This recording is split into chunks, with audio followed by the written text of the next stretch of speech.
आज के सेशन में आप सबका स्वागत है। ये हमारा सेशन वीकली सेशन होता है जो हम हर संडे को प्रयास करते हैं, संडे को 11:30 से 12:30 करें।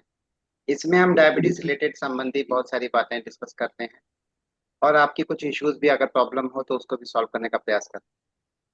हमारा ये सक्सेना जी के द्वारा सेशन जो है हम काफ़ी शायद 8 एक महीने से हम ले रहे हैं सेशन, और इसमें लोगों को बहुत फायदा भी हुआ है और काफ़ी नॉलेज भी हुई है। एक्चुअली हमारा मेन उद्देश्य यह है कि इसको जो भी चीज़ हम बताएं साइंटिफिक तरीके से प्रूव की, साइंटिफिक हो, उसके पीछे एक्सप्लेनेशन हो और बहुत सिंपल तरीके से बताया जाए जिससे कि वो हम उसको और प्रैक्टिस भी कर पाए। तो बहुत सारी चीज़ें हमने शुरू किया। डायबिटीज़ क्या है, डायबिटीज़ क्यों होती है, डायबिटीज़ के क्या रिलेशनशिप है और डायबिटीज़ से हम कैसे निजात पा सकते हैं। फिर डायबिटीज़ रिलेटेड जो लाइफ स्टाइल डिजीजेज हैं उसके बारे में डिस्कस किया। डायबिटीज रिवर्सल की बात की और डायबिटीज को अभी सक्सेना जी उसके ऊपर एक शोध भी कर रहे हैं कि डायबिटीज को कैसे हम बिल्कुल खत्म किया जा सके जीन्स के द्वारा।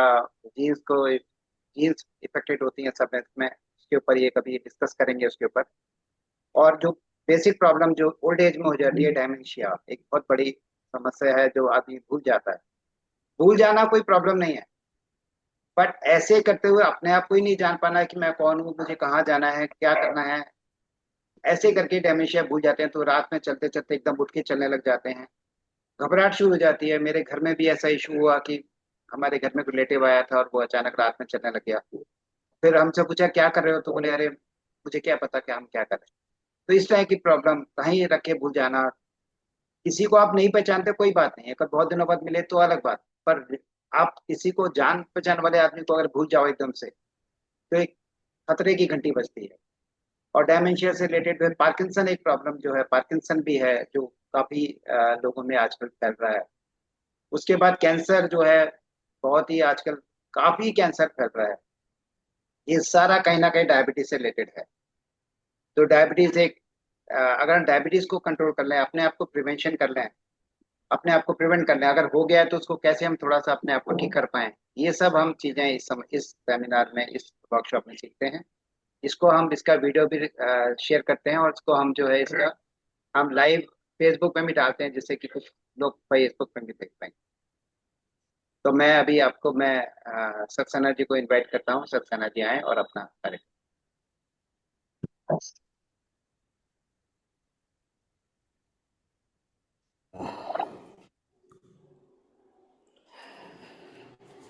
प्रणाम, अभिनंदन, आभार। जितने लोग आ गए हैं उन सबका आभार, धन्यवाद। क्या आज तो जनसंख्या कुछ बड़ी हुई लग रही है। एक मिनट दीजिए।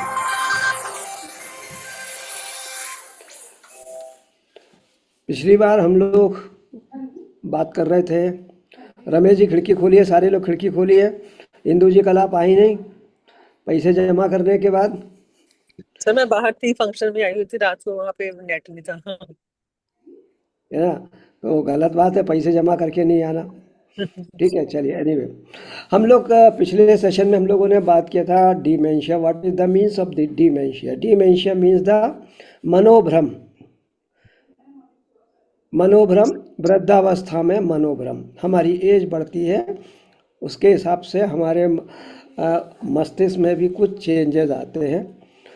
चेंजेस आने के बहुत सारे कारण होते हैं, लेकिन हम छोटे छोटे दो समझ में आए। मैं समझता हूँ सबको मेरी आवाज़ मिल रही होगी अच्छे से। यस, ठीक है। कपूर साहब थोड़ा ऊपर आइए, ये हिलना डुलना हो रहा मैं है। ऊपर ही हूँ साहब, आपको तो मालूम, मेरा कान पे लगाना पड़ेगा। डॉक्टर साहब हो आप तो वैसे भी हैं। ये हमारे ग्रुप में सब बहुत अच्छे अच्छे लोग हैं। तो हम कहाँ बात कर रहे थे अभी? डिमेंशिया पे। डिमेंशिया के लिए तो डिमेंशिया में मतलब मनोभ्रम, मनोभ्रम होना बहुत साधारण बात है, कुछ बहुत बड़ी बात नहीं है, कोई बीमारी नहीं है। चाबी रख के भूल गए, हेलमेट रख के भूल गए, पैसे रख के भूल गए, मामूली बात है। या जिनसे हम रोज़ नहीं मिलते, बहुत दिनों के बाद मिला, मेमोरी को रिकॉल करने में टाइम लगा, है ना, that is called the dementia. कोई बीमारी नहीं है, ये एक नॉर्मल फिनोमेना है जिसमें हम क्योंकि एक सीधी बात है, out of sight out of out of mind. हमारी आंखों से दूर, हमारे मस्तिष्क से दूर। तो किसी को बहुत दिनों बाद देखना, मेमोरी को रिकॉल ना होना समय पे, या लेट मेमोरी का रिकवरी होना, ये डिमेंशिया का सिम्टम नहीं है। डिमेंशिया का सिम्टम वो है कि हम चाबी रख के भूले, ठीक है, लेकिन चाबी का उपयोग क्या है ये हमारी समझ में ना आए, ये डिमेंशिया है। ठीक है ना, ये एक इसका की पॉइंट है कि चाबी का उपयोग समझ में ना आए, तो ये डिमेंशिया का सिम्टम है। यही सिम्टम जब आगे बढ़ता है, हमारी कुछ चीज़ों में एंजाइटी होती है। जैसे हम लोग हाँ वो भी है। अपनी अपनी उम्र आते आते हम लोग बहुत सारे पारिवारिक और सामाजिक जिम्मेदारियों को पूरा करते करते अपने आप को भूलने लगते हैं। तो हमारे अंदर कुछ चीज़ें ऐसी केमिकल चेंजेस होते हैं हमारे ब्रेन के अंदर, कि जिससे हमारे अंदर हाथ पैरों में कंपन शुरू हो जाता है। रह गया अभी पैर को दर्द कंपन होता को कंपन को आयुर्वेद में कंपवात बोलते हैं। ये जिनका माइक खुला है बंद करिए, दूसरों को डिस्टर्ब हो रहा है। तो आप इसको लिख लीजिए, पार्किंसंस जो है उसमें डिमेंशिया मतलब मनोभ्रम या चाबी रख के चाबी का उपयोग समझ में ना आना, ये हमारा की पॉइंट है किसका, डिमेंशिया का। ठीक है, घर का रास्ता भूल जाना, ये आगे वाली बीमारी में है। इसमें मेमोरी लॉस होना शुरू होता है इन बीमारियों में। हम भूल जाते हैं चीज़ों को रख करके, हम उनका उपयोग भूल जाते हैं। कोई बहुत दिनों बाद मिला तो उसको भी नहीं पहचान पाते, मेमोरी रिकॉल ही नहीं होती। पार्किंसन डिमेंशिया हो गया छोटा सा। इसके बाद में पार्किंसंस में हमारे हाथ पैरों में कंपन, शुरुआत हमारी या तो हाथों से होगी या पैरों से होगी। कंपन मतलब ट्रिमर होना, ऐसे ऐसे हाथ कांपना। आपने कई लोगों को देखा होगा, उनके ऐसे ऐसे हाथ कांपते हैं, और मतलब इनवॉलेंट्री, उन्हें मतलब वो हिला नहीं रहे, बट वो ऑटोमेटिक ऐसे ऐसे हिल रहे हैं बस। ठीक है ना, पानी पी रहे हैं तो भी उनका गिलास पकड़ने का तरीका ऐसे ऐसा हिल रहा है उनका। जब भी ऐसा कोई देखे तो मतलब this patient is suffering from the Parkinson's.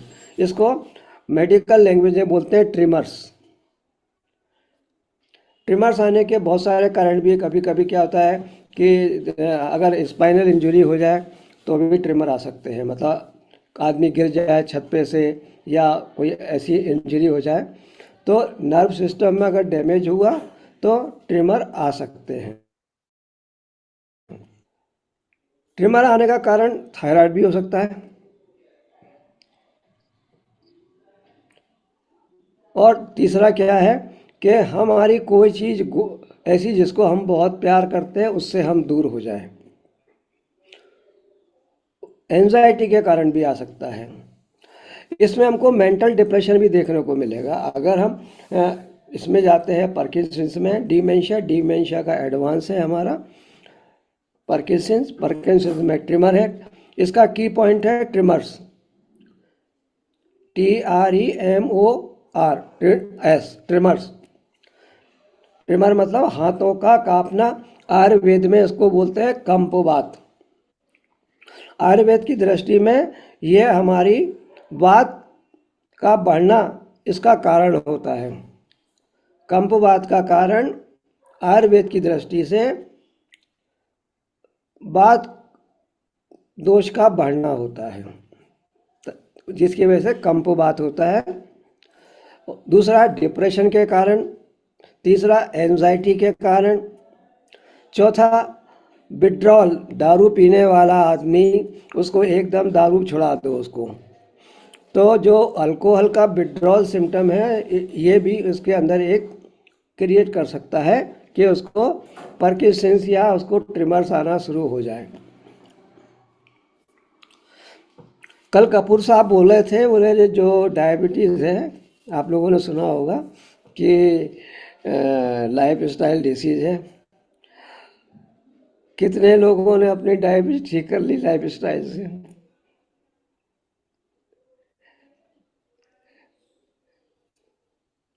Suman ji, ये श्रीदेवी हाथ उठा रही है कि मैंने ठीक कर ली। ठीक नहीं करी है आपने, कंट्रोल करी है। ठीक है। कितने भारत में कितने लोग जो लाइफ स्टाइल से अपनी डायबिटीज ठीक कर पा रहे हैं और उसके बाद भी नहीं हो पाती है। कई कई पेशेंटों में उससे भी नहीं होती है। तो हमारे ब्रेन के अंदर जो चेंजेस आ रहे हैं वो हमारे एंजाइटी, डिप्रेशन और विड्रॉल सिम्टम, दारू छूटी विड्रॉल सिम्टम आया, है ना। तो तीन चीज़ ये हो गई। विड्रॉल सिम्टम भी एक कारण है हमारी मेमोरी लॉस के लिए भी, क्योंकि वो एंजाइटी भी एक बड़ा कारण है। ठीक है।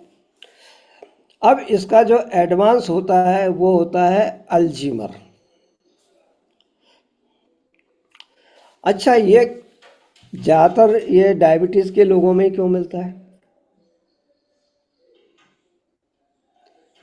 लॉन्ग टर्म यूज हो रही है, डॉक्टर की मेडिसिन भी खा रहा है पेशेंट, पूरी कोशिश कर रहा है कि लाइफ स्टाइल भी चेंज कर रहा है, योगा प्राणायाम भी कर रहा है, उसके बाद भी अगर उसको अल्जीमर हो रहा है तो क्या कारण है?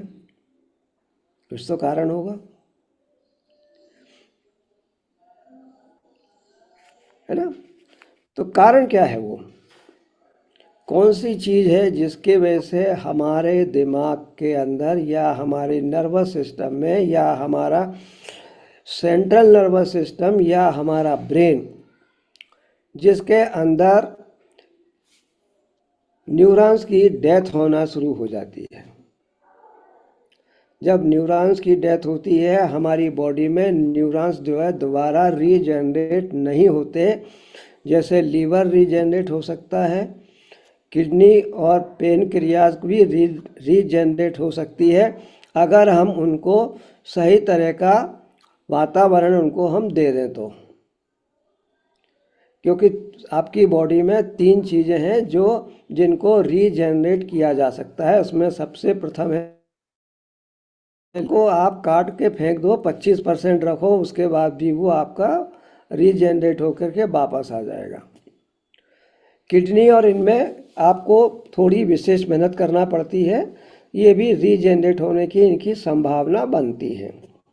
कई पेशेंटों में होता है जो CKD यानी क्रॉनिक किडनी डिसीज से पीड़ित होते हैं। कुछ लोगों की किडनी भी रिकवर हो जाती है अगर सही तरीके से उनका खान पान और मेडिसिन का इस्तेमाल हो। मेडिकल साइंस क्या बोलती है डायबिटीज़ के साथ में, कि जब भी इंसुलिन सीक्रेट होगा उसके साथ में एक हार्मोन और होगा सीक्रेट, जिसको बोलते हैं आइसलैंड पेप्टाइड। आइसलैंड पेप्टाइड जो है कितने, उसमें अमीनो एसिड कितनी चेन है? उसमें अमीनो एसिड की चेन है 37। इंदु जी नोट कर लो, API A। ठीक है। अमाइलिन जो है हमारे आइसलैंड से आता है, पेनक्रियाज के से आता है, और 37 अमाइनो एसिड होते हैं इसके अंदर। ठीक है। इंसुलिन में कितने होते हैं?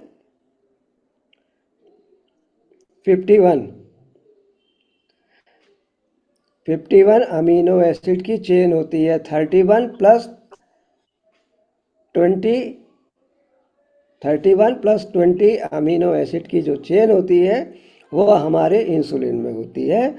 और अमाइलिन जिसका नाम है आइसलैंड पेप्टाइड, 37 अमीनो एसिड की चेन है इसके अंदर।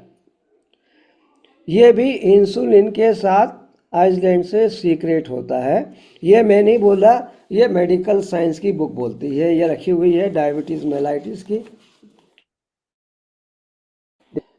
ये भी इस बात को मानते हैं कि हाँ इससे सीक्रेट होता है, और दवाइयों का जो असर है वो इसको घटाता नहीं है बल्कि बढ़ाता है। यही अमाइलिन जो 37 अमीनो एसिड का पेप्टाइड है, यही हमारे ब्रेन में जाकर के फेब्राइल फॉर्मेशन करता है। फेब्राइल फॉर्मेशन होने से क्या होता है, हमारे ब्रेन के साइनेप्टिक सेल जो हैं, डोपामिन जो बनाते हैं, उन सेलों की डेथ होती है। तो आपने देखा होगा, ये जो अल्जीमर के पेशेंट हैं, इनको दीन दुनिया से कोई लेना देना नहीं होता।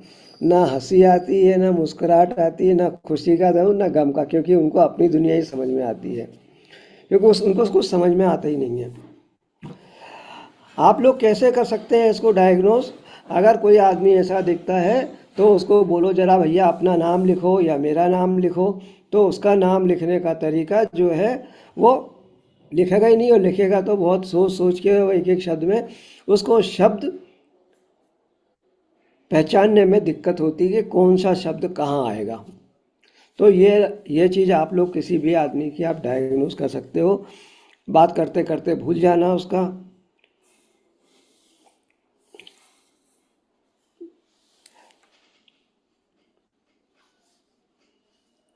कितना सीखा आप लोगों ने, कौन बताएगा? बताओ, क्योंकि इसमें एक मेडिकल टर्मिनोलॉजी थी, वो पूछा जाता हूँ किसको याद रही, किसको समझ में आई वो?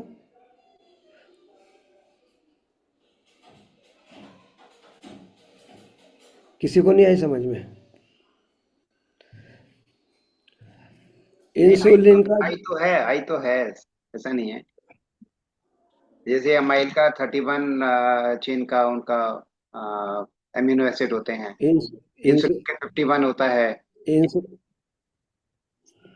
है ना, और ये दोनों। इसमें हाँ जी। इसमें 37 होता है, 37 अमाइनो एसिड होते हैं इसके हाँ अंदर। 37, सॉरी 37, हाँ और 37, उसका इसको 51।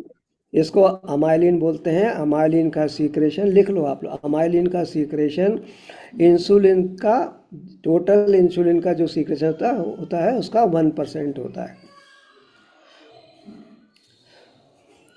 अच्छा, ये अगर इतना बेकार है ये हार्मोन या सीक्रेशन या पेप्टाइड, तो भगवान ने इसको क्यों ऐसी व्यवस्था बनाई कि रिलीज हो ये? कोई चीज खराब है तो भगवान बनाएगा क्या, कि जो आपके लिए हितकारी नहीं हो, जो अच्छी नहीं हो, वो बनाएगा ईश्वर? नहीं बनाएगा ना, कदापि नहीं बनाएगा। तो फिर इसका कि बनाई क्यों इसने ये? कुछ तो कारण होगा बनाने का। आप लोग सोच सकते हो क्यों बनाई होगी ये चीज, जो मेडिकली ये प्रूव हो रही है कि ये अल्जीमर के लिए जिम्मेदार है? ये इसलिए बनाई ईश्वर ने, इंसुलिन के साथ में 4 हार्मोन निकाले हैं उसने उसी पेनक्रियास से। आज जो पुराने उनको पहले से मालूम है, जो नए हैं उनको रिपीट कर रहा हूँ। Insulin 1, C peptide 2, pro insulin 3 और अमाइलिन 4। मैं लास्ट टाइम इसको एक्सप्लेन कर चुका हूँ कि हमारे कौन से क्रोमोसोमल की कौन सी लेग से आता है। क्रोमोसोमल नंबर 11 की लेग, छोटी लेग से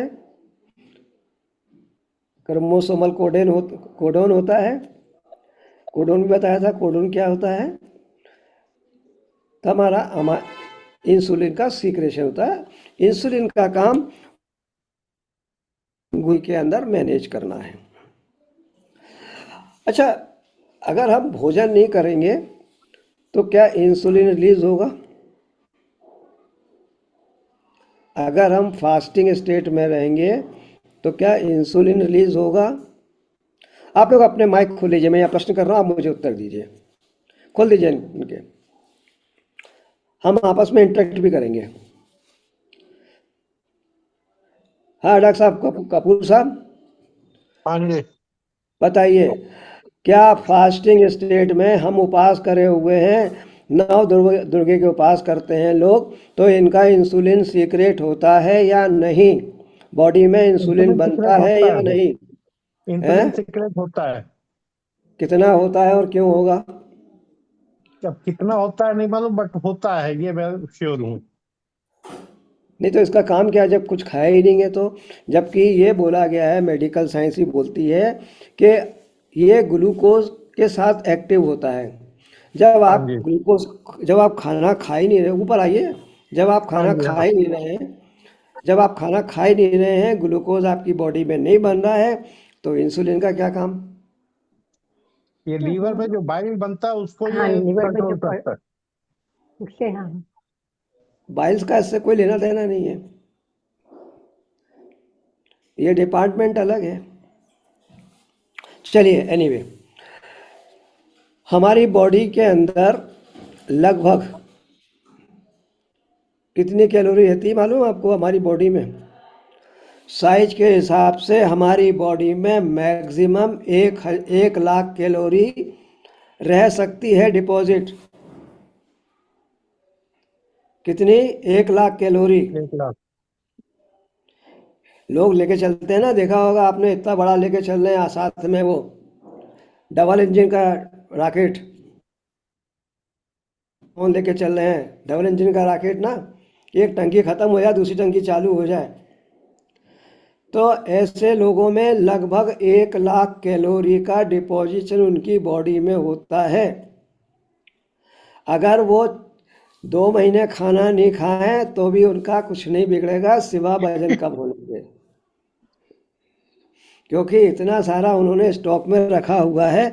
और हम जैसे दुबले आदमी जिनका BMI 18 है, उनके पास में भी होती है कैलोरी, क्योंकि 400 ग्राम हमारी टोटल, 500 ग्राम मान लो, 500 ग्राम ग्लूकागान हमारी बॉडी में 24 घंटे रहता है। क्यों? क्योंकि हमारे मस्तिष्क को 24 घंटे ग्लूकोज की सप्लाई चाहिए। इंसुलिन इसलिए सीक्रेट होता है फास्टिंग स्टेट में भी कि आपकी बॉडी से जो ग्लूकोज रिलीज हो रहा है, ब्रेन को मेंटेन करने के लिए, बॉडी को मेंटेन करने के लिए, उसको भी लेवल में रखना है। तो इंसुलिन रिलीज फास्टिंग स्टेट में भी इंसुलिन रिलीज होगा, ये आप ध्यान रखिए। कोई अगर आपसे पूछे कि जब हम खाली पेट होंगे तो इंसुलिन आएगा कि नहीं, तो इंसुलिन आएगा। इंसुलिन हमारी बॉडी में एक दिन में लगभग 200 यूनिट बनता है, जिसको हमारी बॉडी या पेनक्रियाज उसको उस हिसाब से यूज़ करती है जितनी आवश्यकता हो। एक लेवल मेंटेन करना है। कितना होता है मिनिमम लेवल मेंटेन, कितना होता है कौन बताएगा? कम से कम कितनी शुगर होना चाहिए बॉडी में? मिनिमम बताइए, फास्टिंग स्टेट में कितनी होना चाहिए शुगर? 100 से लेस कम देन होनी 100। चाहिए। और 100, नीचे जाओ, और 100 नीचे से जाओ, कम 90, है। 90। और नीचे जाओ। Oh my God. सबसे 80। मिनिमम डेडलाइन क्या है? What is the deadline, minimum deadline? 60। ठीक बात है, लेकिन 60 नहीं, हम एवरेज उसको मानते हैं 70। मिनिमम शुगर जो है 70 रहती है। इसको यहाँ डिस्क्राइब नहीं करूँगा कि हम 70 अगर बोलें तो कितने ग्राम शुगर हमारी बॉडी में है। I will not go in detail and I will not go to discuss and explain. मैं लास्ट टाइम कल कर चुका हूँ, ये आप लोगों को याद होगा, मैं सारा एक्सप्लेन कर चुका हूँ। और मैक्सिमम कितनी होना चाहिए? 120, थोड़ी ऊपर जाओ। 150, खाना 30। खाना खाने के 2 घंटे के बाद मैक्सिमम 140 होना चाहिए। It should not be more than 140 mg पर डेसीलीटर। बट लेकिन अगर आप डायबिटिक हैं तो आपके लिए एक छूट है, it should be not more than 180 mg पर decilitre. In any condition it should not be more than. अगर आप डायबिटिक हैं तो किसी भी दशा में 180 से ऊपर आपकी शुगर नहीं होना चाहिए।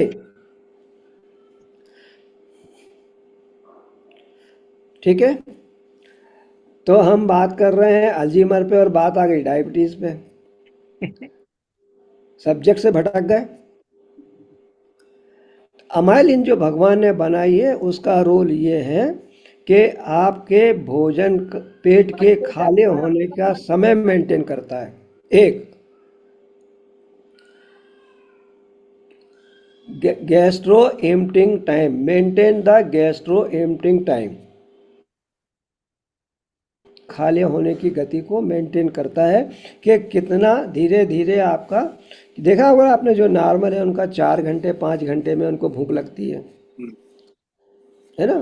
तो ये इसमें अमाइलिन का है। आप डायबिटिक पेशेंट को देखेंगे ना, जो दवाई भी खा रहा हो वो भी हर 2 घंटे में कुछ ना कुछ खाएगा, डॉक्टर भी बोल देता है खा लो, और वैसे उसकी इच्छा होती है खाने की, क्योंकि वहाँ पे अमाइलिन का रोल कहीं और हो रहा है। अमाइलिन यहाँ पे जब शुगर कंट्रोल नहीं हो रही है तो अमाइलिन जो प्रो इंसुलिन है, जिसको मेडिकल लैंग्वेज में टाउ प्रोटीन जो है वो फेब्राइल बनाता है, और ये ब्रेन जो ब्लड ब्रेन बैरियर है उसको क्रॉस करके ब्रेन में जा करके और उन डोपामिन के जो न्यूरॉन्स हैं उनके ऊपर डिपॉजिट हो जाते हैं, और वहाँ से उनकी डेथ होना शुरू होती है। ठीक। अब जब डोपामिन ही नहीं आएगा तो खुशी भी नहीं आएगी, चाहे उसे कितनी मिठाई खिलाओ, चाहे काजू कतली खिलाओ, या वो कौन से श्री जी के पेड़े खिलाओ, आजकल बड़ा टीवी पे आ रहा है, कुछ भी खिलाओ, आम आदमी को खिलाओ, वो बोलेगा एक और मिलेगा क्या। तो ये हुआ आपका अल्जीमर। ठीक है, अब कोई है तो नहीं इसके अंदर?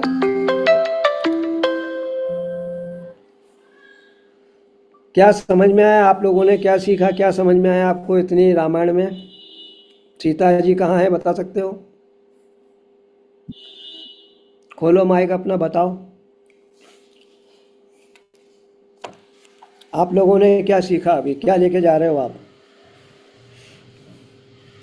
कुछ लेके जा रहे हो या समय बर्बाद करके? क्या लिया आप लोगों ने अभी तक में?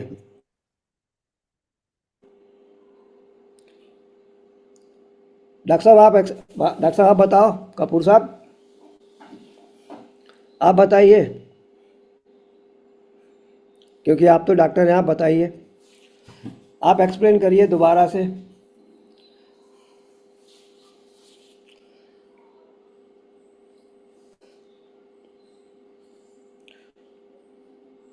कि मिनिमम शुगर 70 और रहनी चाहिए, जिससे कि ये सब बीमारियां जो अल्जाइमर है या ये सब है, ये सब कंट्रोल में रहे।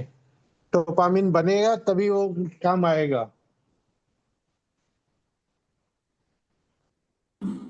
और मैक्सिमम जो है 160 होना चाहिए। 140। 140, हाँ 140 होना चाहिए, और जो और डायबिटीज वालों के लिए 180। डायबिटिक है उनके लिए 180। 180 अलाउड है ये। हाँ जी। No no no, this is not allowed. Maximum allowed.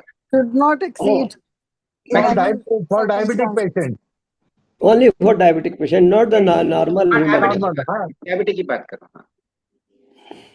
और क्या सीखा? ये तो वो तो पुरानी हो गई, ये तो बहुत कॉमन हो गया। अमाइलिन के बारे मेरा में 4 थोड़ा सा टाइम्स आया ऑफ है। इंसुलिन, 4 तक करके इंसुलिन लेते हैं। माइलिन 1% ऑफ द इंसुलिन होता है, बनता है, और उसका काम जो है वो बॉडी को खाली होने में मदद करता है, मतलब कितने टाइम पे खाली। बॉडी को नहीं, नहीं नहीं, गैस्ट्रो गैस्ट्रो गैस्ट्रो, हाँ। गैस्ट्रो गैस्ट्रो खाने को एम्पटिंग हजम टाइम। करते हैं। गैस्ट्रो किसको बोलते हैं हम? हमारे पेट की जो रियलिटी पूरी पूरी संरचना है उसको गैस्ट्रो भी बोलते हैं हम लोग। तो गैस्ट्रो एम्पटिंग टाइम। दूसरा, गैस्ट्रो टाइम, हाँ ठीक है, okay. Gastro and emptying time.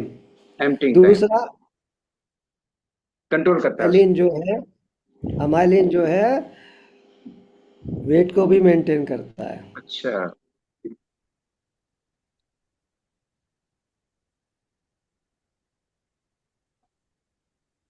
अगर सिर्फ किसी को हर 2 घंटे में भूख लगती तो उसका क्या रीजन होता है?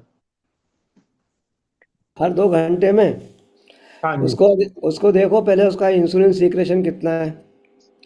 हमारे यहाँ पे अच्छा। एक एक प्रैक्टिस हमें होना चाहिए कि डायबिटीज़ पेशेंट का हमको फास्टिंग ग्लूकोज के साथ में फास्टिंग इंसुलिन भी टेस्ट कराना चाहिए कि इंसुलिन का सीक्रेशन कितना है। अगर आदमी को अगर एक्सेस हो रहा है, हाइपोग्लाइसीमिया होगा बार बार, हाइपोग्लाइसीमिया होगा बार बार, तो वो बार बार खाना खाएगा। दूसरे और भी कई कारण हैं बार बार खाना खाने के, लेकिन कुछ लोगों को आदत भी होती है कुछ तो कुछ खाते रहने की। नहीं, डायबिटिक पेशेंट नहीं है, बट फिर भी हर 2 घंटे में भूख लगती। हाँ, तो उसका इंसुलिन चेक करो पहले, उसकी ऐसे ऐसे कुछ चीज़ मालूम उसको मालूम करने के लिए आपको डायग्नोज बनाना पड़ेगा कि एक्चुअल प्रॉब्लम कहाँ है रूट कॉज पे जाना पड़ेगा फिर। है ना। हाँ, अच्छा अच्छा। अब इसका इलाज क्या करेंगे हम। मेन चीज़ तो इसका इलाज है, क्या करेंगे बताओ, किसी के पास इलाज है। एलोपैथी में कई तरह की दवाई हैं, उनमें से एक दवाई का नाम मुझे याद है, लीवोडोपा। जबरदस्ती। लीवोडोपा एक दवाई है जो पेशेंट में दी जाती है। बचपन से आता है। है जी, जो बोल रहे हैं खिड़की पे आके बोले, ठीक से बोले, आवाज़ साफ सुनाई पड़े तो मैं जवाब दे सकता हूँ।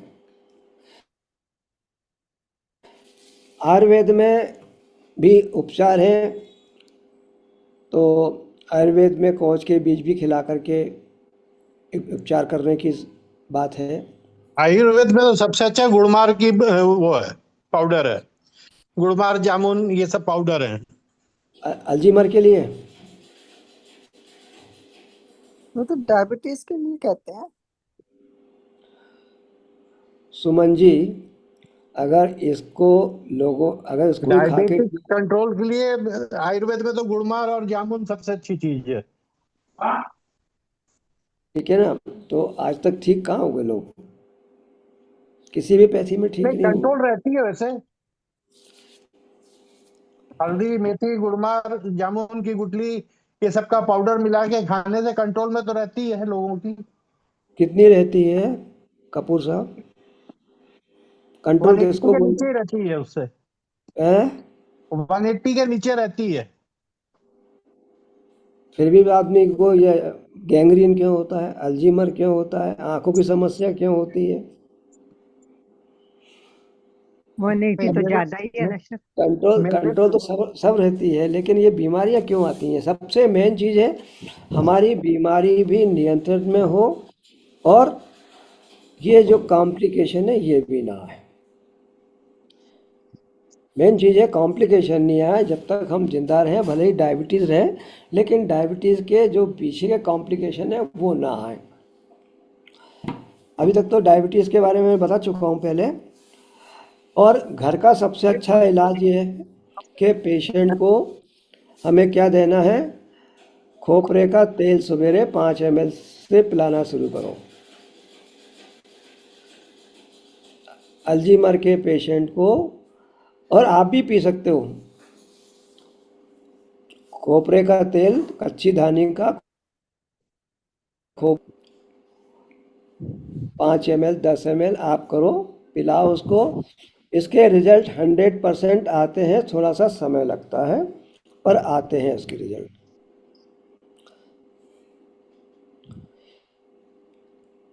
क्योंकि खोपरे का तेल हो गया, जैतून का तेल हो गया, अलसी अलसी खाना चाहिए हमको। अलसी के अंदर है ना ओमेगा 3 होता है। ओमेगा 3 और ओमेगा 6 दोनों होते हैं।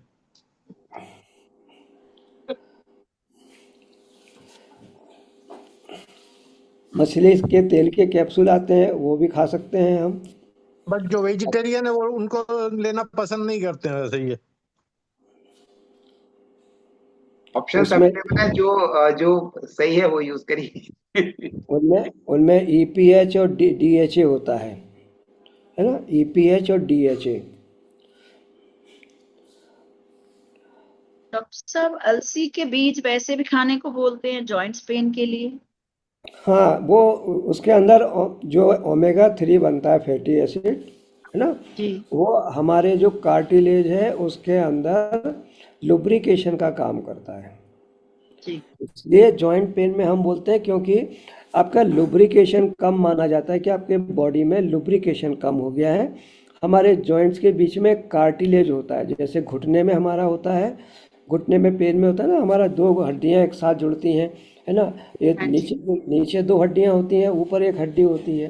तो जब ये जी दोनों हड्डियां जुड़ती हैं तो इन दोनों के बीच में उसके ऊपर पटेला मतलब कटोरी होती है। तो ये हड्डियां रगड़ ना खाएं आपस में, उसके बीच में कार्टिलेज का पैड होता है, और जी उस पैड के अंदर एक फ्लूइड रहता है ताकि एक लुब्रिकेशन बराबर मिले।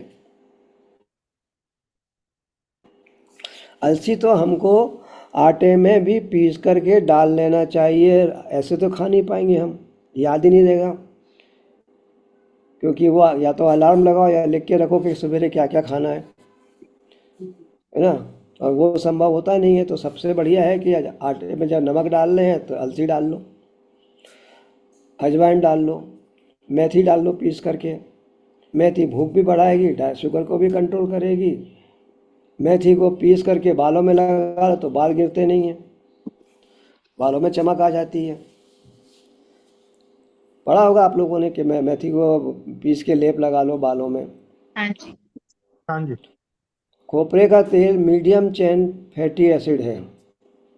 तो मीडियम चेन फैटी एसिड जो है, it convert in the ketones, और हमारे ब्रेन को थोड़ा सा इससे आराम मिलता है। लॉन्ग टर्म यूज़ करने से आदमी के अंदर सुधार देखा गया है, मेरे द्वारा भी देखा गया है, कई डॉक्टरों ने इसके ऊपर किया है, इनको सुधार देखा गया है। बाकी योगा प्राणायाम कराना ही है, ठीक है। शुगर देखना है कि शुगर उनकी बढ़ी हुई तो नहीं है, शुगर कम करना है उनकी। बाकी जो दूसरे जो टेस्ट है वो सब टेस्ट करा करके सब देखो, क्योंकि डॉक्टरों के साथ आप लोग मदद कर सकते हो, क्योंकि डॉक्टर के बिना तो आपकी कोई बात मानेगा नहीं, तो आप उनकी मदद कर सकते हो, है ना। एक चीज़ का सिद्धांत का ध्यान रखो, जो एलोपैथी वाले नहीं कर पाए उसको हम ठीक करें,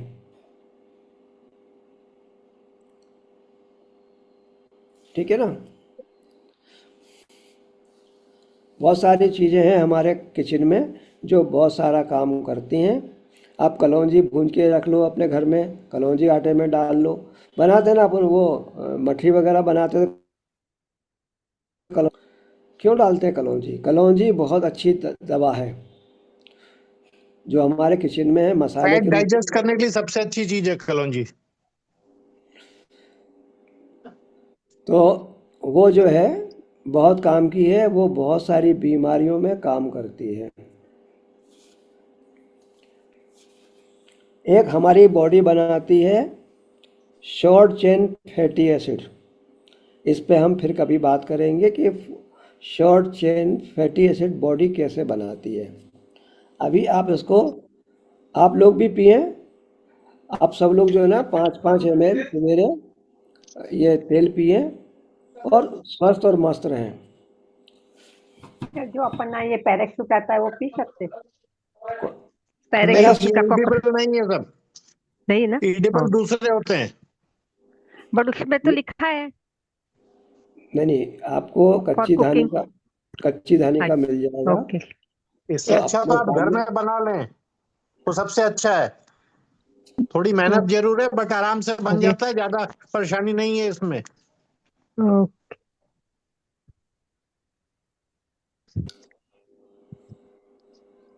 ओके ओके। ये तो खा ली थी इसलिए मैं है ना, ये आप कितना टाइम बचा नीरज जी, हो गया टाइम पूरा? बस 5-7 अभी अभी 15 मिनट है करीब करीब। 15 मिनट हैं। हाँ जी। कोई प्रश्न किसी का हो तो बताओ।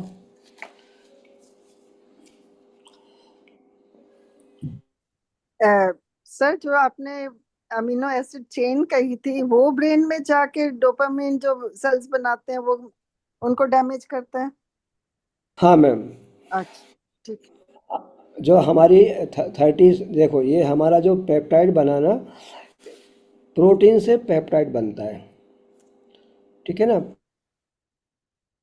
उसके अंदर 37 अमीनो एसिड, जब पेप्टाइड बने अमीनो एसिड, देखिए पहले प्रोटीन डाइजेस्ट होगा, अमोनिया बनेगा, है ना, और उसके बाद में अमीनो एसिड बनेगा। तो अमीनो एसिड की चेन होती है हमारे इसमें, 37 अमीनो एसिड की चेन जो है वो हमारे ब्रेन में जा कर के, इसके साथ में टाउ प्रोटीन, TAU लिख लो, टाउ प्रोटीन जो है ब्रेन के अंदर फेब्राइल फॉर्मेशन करते हैं।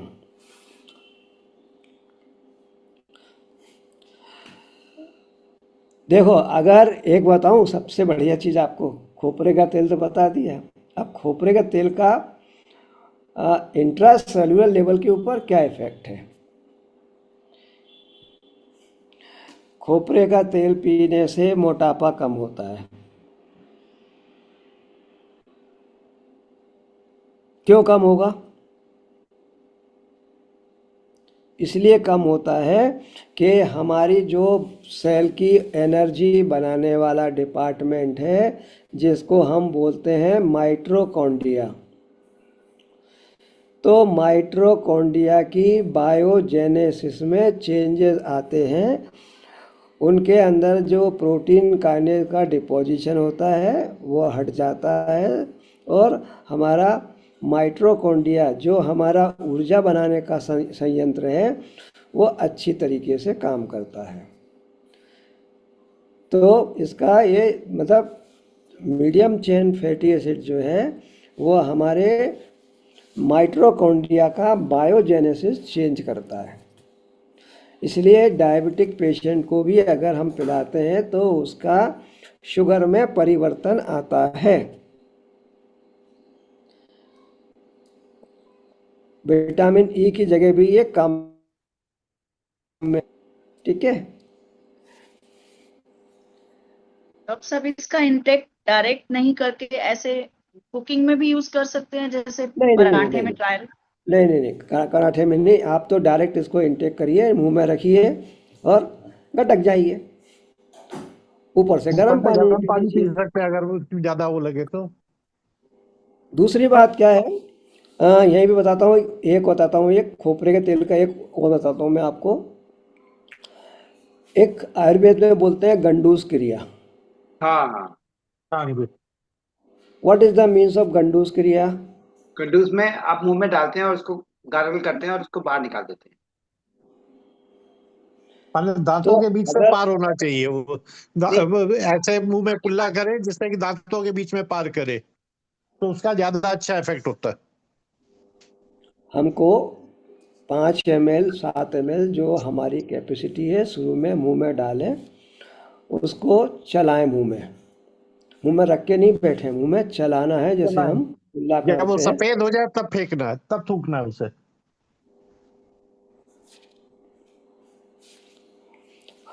पूरी क्रिया बताओ ना डॉक्टर साहब,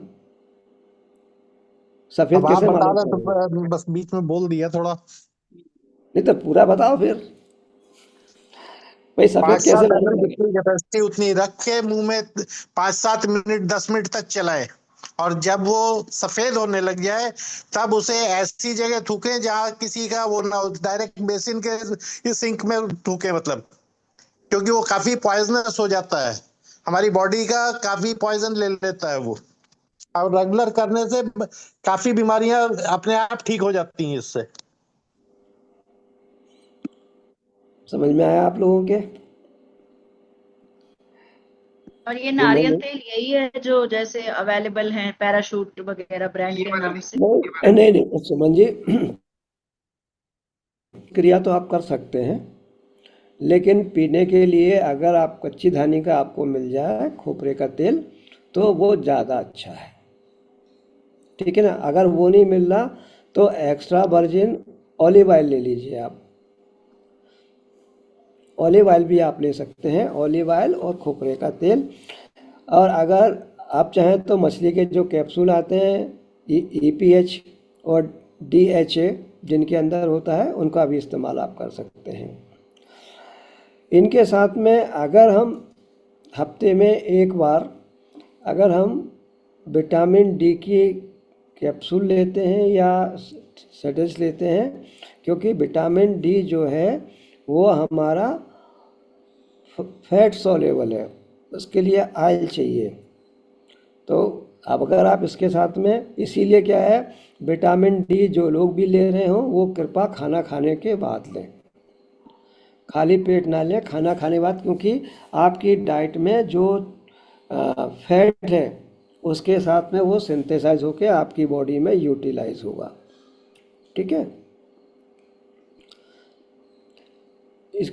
इसको मुंह में डालें, पूरा चलाएं, अच्छा मुंह फुलाएं, है ना, मुंह फुला के अच्छा जीभ भी अंदर चलाएं, क्योंकि हमारी इससे एक फ़ायदा होता है कि जो पेशेंट होते हैं पैरालिसिस के, आप उनको देखेंगे उनकी जीभ बाहर नहीं आती है।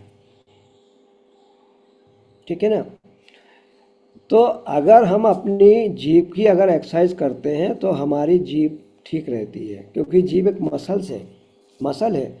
तो हमें, जब हम गंडूस क्रिया कर रहे हैं, खोपरे का तेल मुंह में भरा है, तो हमें पूरे मुंह में उसको घुमाना है, साथ में हमको टंग को भी मूव कराना है, दाएं बाएं ऊपर नीचे, ये हमें, हाँ, इस तरीके से इसको मूव कराना है, ताकि उसका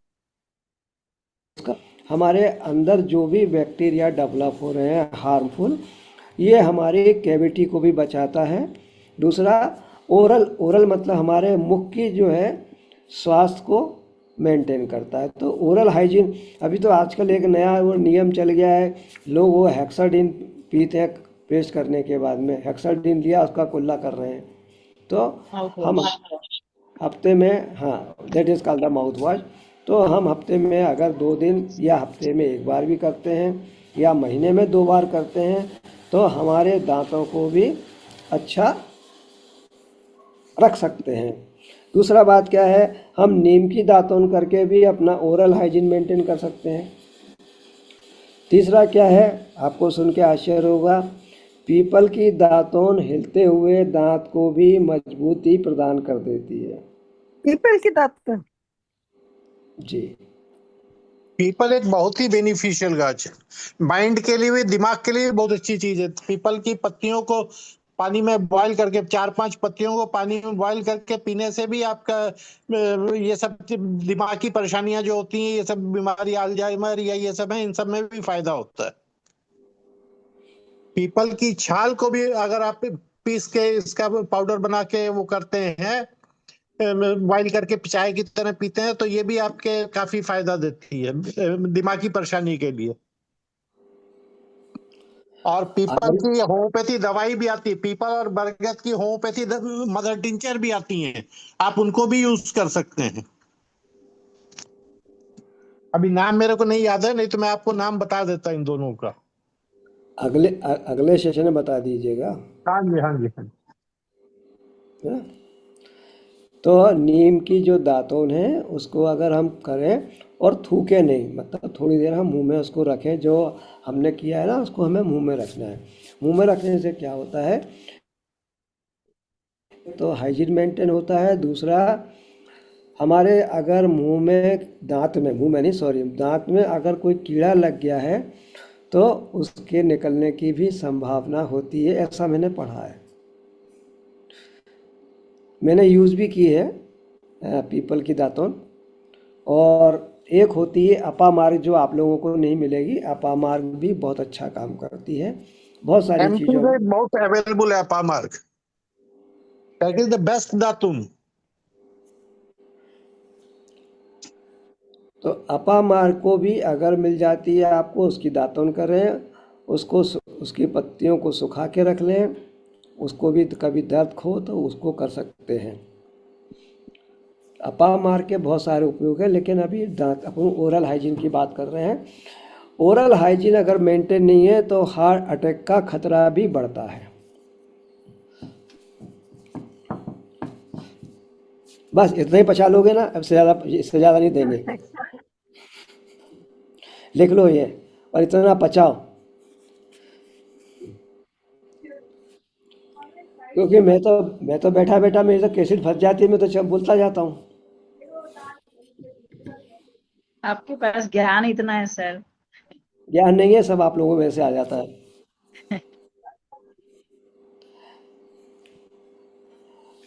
ये सब आप उपयोग करिए और आ, स्वस्थ रहिए। हम लोगों का जो उद्देश्य है ना, ये क्लास टोटल फ्री है, इसमें कोई पैसा जमा नहीं करना है।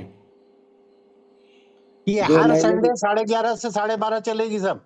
हाँ मोस्टली 11:30 99% यही चलेगा, अगर जब तक कोई इशू ना आ जाए। नहीं तो ये हम 11:30 12:30 में मोस्टली रखते हैं इसको, काफी टाइम से ये चल तो रही है। ये बेस्ट टाइम भी अच्छा है ये। हाँ, ये टाइम ये अच्छा है। कन्वीनियंट टाइम है। ये class total free of cost है, इसमें कोई पैसा आपको नहीं देना है। तो खन्ना जी, वो वाली क्लास भी फ्री ऑफ कॉस्ट उन्हें ही मरमा जैसी में है। इतनी क्लासेस वो भी फ्री जैसी ही है, इसमें कुछ ज्यादा कुछ है नहीं। 500 रुपये ले रहे हैं ना सर? अरे कितनी क्लासेस के 500 ले रहे हैं, ये बताओ ना। चलो एनीवे, आप सही सबका बात है बहुत ये बहुत धन्यवाद, आपको तो। सबको प्रणाम। बहुत अच्छी तरह से रहें, स्वस्थ रहें, मस्त रहें, हंसते रहें, गाते रहें, और साथ में इस सेशन में आते रहें। आप सबका बहुत बहुत धन्यवाद। अगले सेशन थैंक में यू सर, थैंक मिलेंगे। You very much. Thank you thank sir. You good very time Saxena ji दोनों को। Much. Thank thank you sir, thank you everyone.